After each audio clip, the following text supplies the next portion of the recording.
Hello and welcome. Today is the 31st day of October 2019. I guess it's the day you're supposed to, things are supposed to be really scary. Well, a few days ago, I happened to watch the scariest film in my life on YouTube. And it's called What is the Scariest Thing? Made by Vsauce. I'm not going to put any link. It was actually pretty cool using a very scientific approach to literally trying to find out what the most scariest thing in the world is. How scary would it be if silver were to break $20? All bets, trades, and the like within each his own risk and their own reward. I mean, all the bets, trades, and risks you can make is, well, getting in or out of silver based on what you might get out of this video. Maybe you play any type of markets that's betting, basically. So bets, yeah. I mean, if you want to do any stuff like that, if you win, you take the reward. If you lose, well, you lose. That's the way betting works. I want to talk about $20 and show it two different ways. First way, using this, and we got the line here, 1993, close enough, and we can see how it had a short period of time getting above it at the end of 1979 and the start of 1980. It resisted it here, barely getting above it. Then all of this occurred. A long period of time. It resisted, piercing above. 2135 was the actual high on this one. And then we had this break and a decent leg. And this here, what's different with this compared to this? Well, it did more activity here. It had some support in here, spent more time amongst that area. And then we had resistance in here, and I mean, that was very similar to this resistance and this resistance as well. And the next chart that I show will most certainly show that.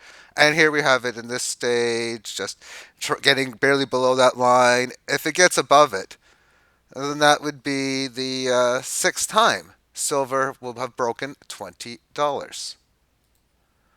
And I might have to put some parameters in there because it did it several times in here. But once, twice, this is a weekly line chart that I just quickly made. There was that third time in 2008, early in the year, the break of 2011, which would be number 4, and then the most recent 2016 lower high. So again, the next time would be that of the 6th. The question is, when will that next time be? Will it be this week, next month, next year? Will it even happen at all? Well, I have to think the answer to the last one most certainly is not only yes, but much further beyond that. 4. You spent a little time in here.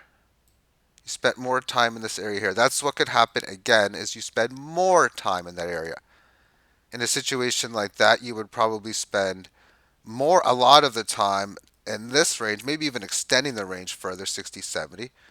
But also gives you the situation of on a break of the key level.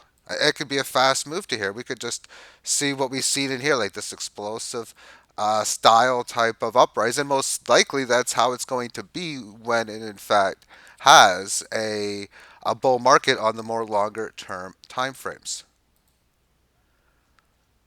And taking a look at this with less candles, this way I can take a look. I can see candle by candle analysis a lot better this way. But there was the failed breakout. This was a long time ago. That was the 2016 lower high that caught up to 21 and low change. And then this retested this. It finally got above the 18 average of highs back in July.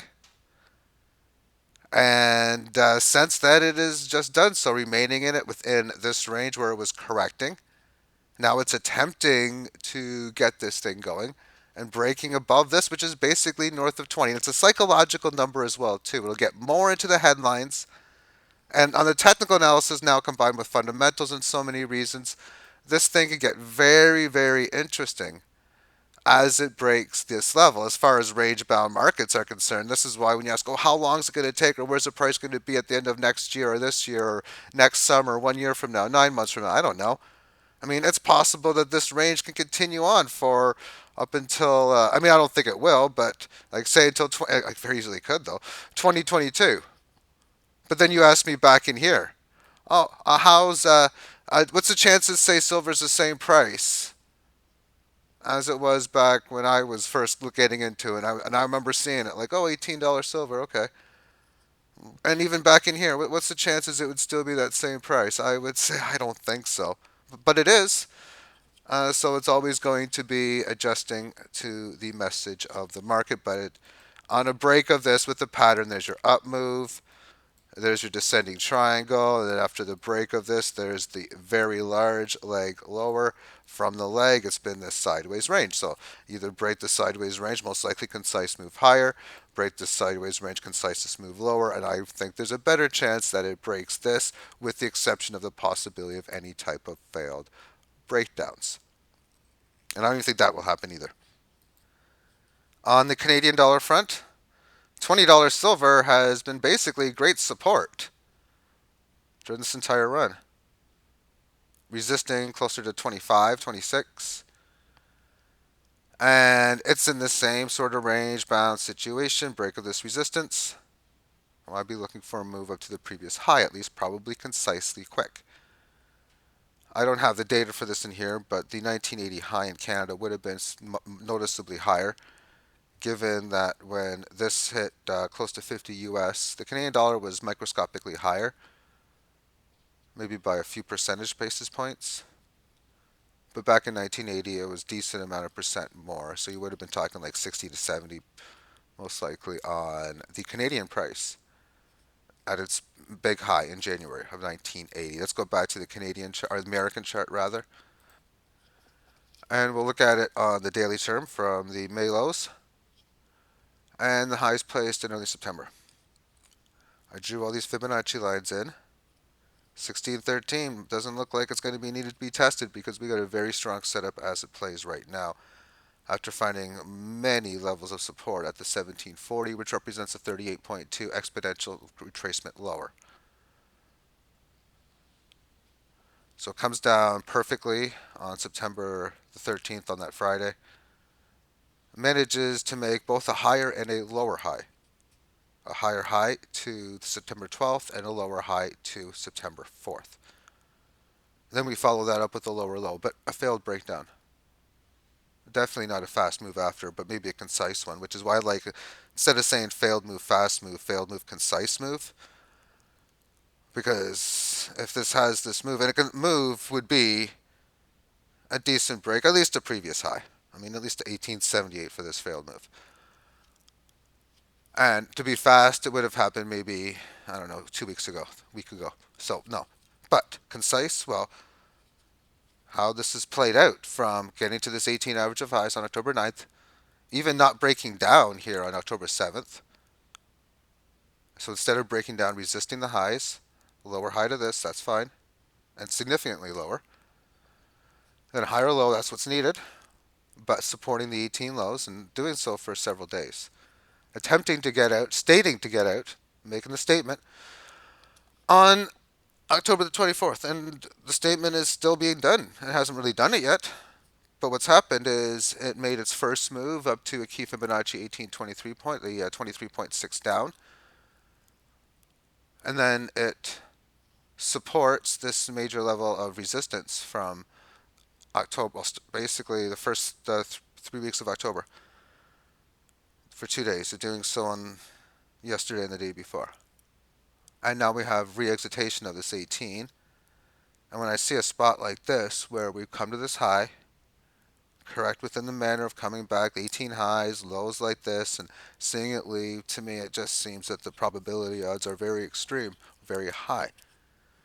That further momentum higher is going to occur and start to reflect within these prices the next key level on the non-short term, very short term, because this is short term for a lot of people. But anyway, 1871 with the previous high after that. These numbers after the 1909 and 1930, they're extremely short term variables. But if that's your cup of tea and you like the short term numbers, they should be very interesting. But they could, if another way of putting it is, if you're looking at this and you're seeing like on the short 1 minute, 5 minute time frames, no resistance at 19.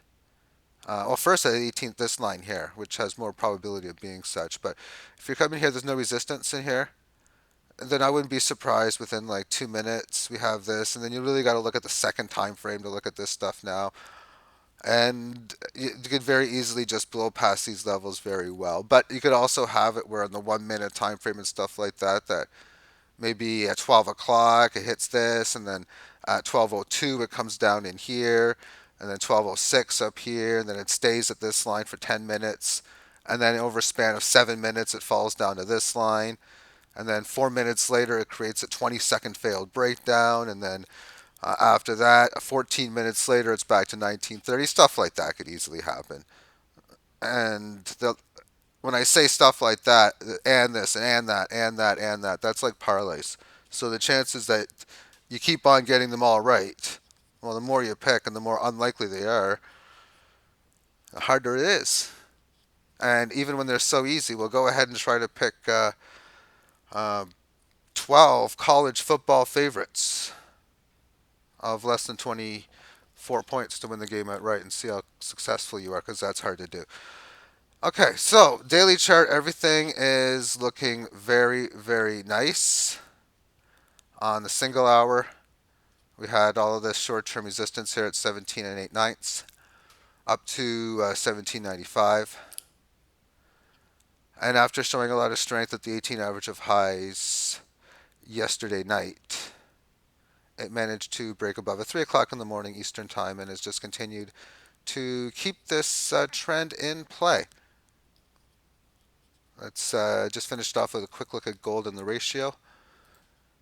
As within its single hour time frame, basically the same thing. There's 3 o'clock in the morning getting above these levels of resistance, showing more strength at the 18 average of highs beforehand, as it was showing.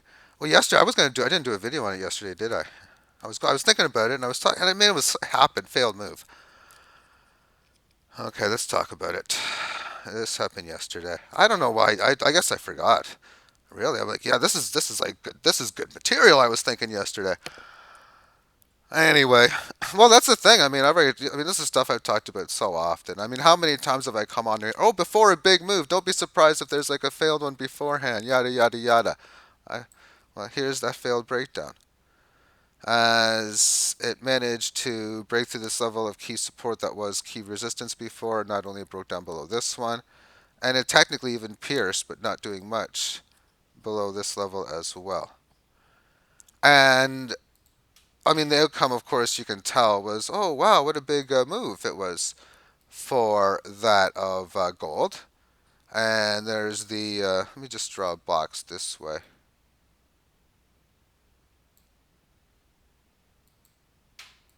So there's that failed move. And then after that, that's what took place. So did it get back quickly to that key area where it was, which was in here? Yes, it did. And in fact, it did so. I mean, really, that area was like even into here for that. I mean, so it didn't even support any of this lowest end area of previous where congested area.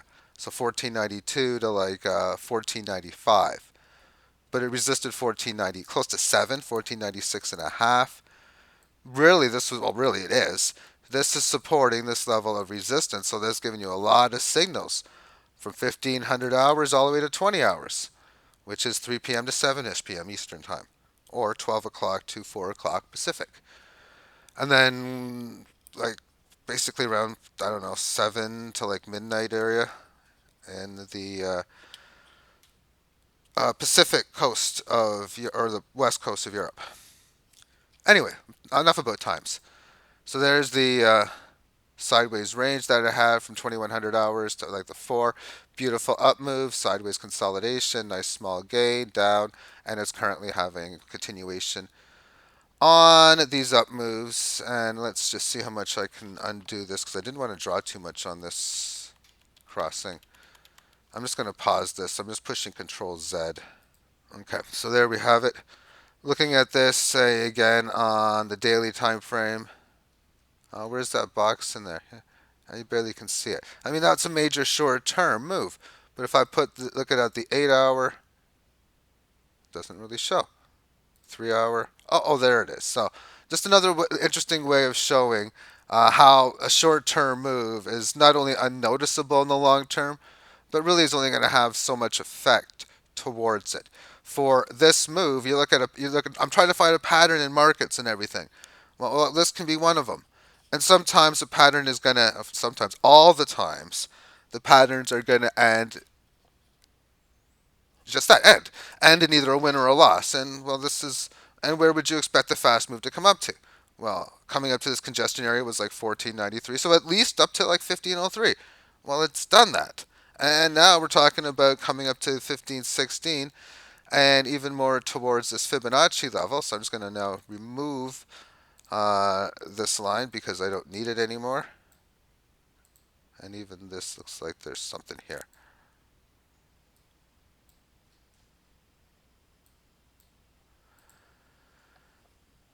Take a look at gold. I mean, I didn't plan on spending more time on gold, but I forgot about that move yesterday. It's continuing to hold very well amongst the monthly chart, and now just congesting still. Not, and as I've been stating for the last many days and weeks, it's not going down. We haven't had any correction to the 18 to where it came from. It doesn't need it, but because it's been doing more and more and more of this type of stuff, as we can see, this just a sideways congestion. They're getting above this key 1522 fib, which is the same as the highs and very close to these lows. It means that it's got a massive chance of breaking it significantly, which the next key level breaking above, I got in at most likely piercing above 1669 or 1670. Finishing off within the gold to silver ratio, I got put these lines in a long time ago. These are long-term fib lines. Although higher they go, the more short-term each one becomes. And amongst this on the monthly chart, after gold has been well overperforming silver, not only during this long period of time, but since these 2011 lows when it was at 32. And since it's had two consecutive red candles down to the 18 lows, it's had now two consecutive candles just consolidating, staying within it. Enough where we've had band flattening out and stage number 2 of establishing support, stage number 3 coming back to the band for reversal of trend. So getting down below 79.5, and now it's a new game. Let's see how much of a move it can have. It's a new. It's now we're looking for the down moves, which means okay, next key levels here. Then we got all these fib levels. Who knows which one's on the way there? It can go through, and so on and so forth. When we look at this on the daily term, from the first move where it was a big straight move down, like 8 consecutive days back in July, it had its correctionary phase, and the Bears won that play, we'll say. And then they have their play, their game, new leg lower, and this has been a much longer and more better correctionary move on the bullish gold side. But it doesn't look like it's going to win either because of how gigantic this down move was. So it needed to do a lot, and it comes up and it essentially made two higher highs, with the first one being higher than here and then this one higher than that. It made this higher low to here, and then it's still making a higher low to this currently, and that might be its last little saving grace. But as this is playing through, we see that after supporting in here this 84 low change, especially the dates on October 21st, 2 days going up above, but really just congesting in this level of support, resisting where the previous level of support more than anything. And then the significant move lower on October 25th.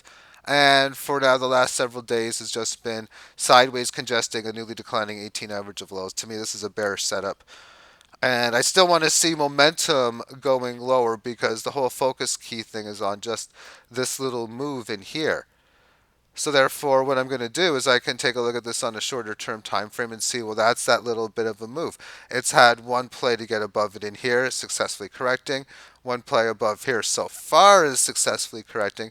Meanwhile, in correcting all of this, it's having a lot of support at this 83.26 level.